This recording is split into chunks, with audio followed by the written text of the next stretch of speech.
RGM విద్యా సంస్థల ఆధ్వర్యంలో నంద్యాల ఆర్జీఎం ఇంటర్నేషనల్ పాఠశాలలో ఫ్యాకల్టీ స్పోర్ట్స్ మీట్ ను నిర్వహించడం జరిగింది.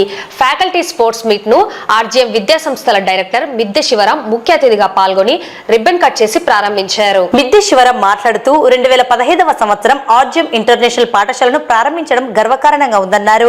10 విద్యా సంవత్సరాలు పూర్తి కాబడ్డాయని తెలిపారు. ఉపాధ్యాయులకు ఆటల పోటీలను నిర్వహించడం సంతోషంగా ఉందన్నారు.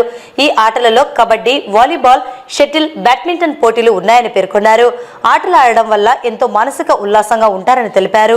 పోటీలలో విజేతలకు బహుమతులను అందజేస్తామని అన్నారు.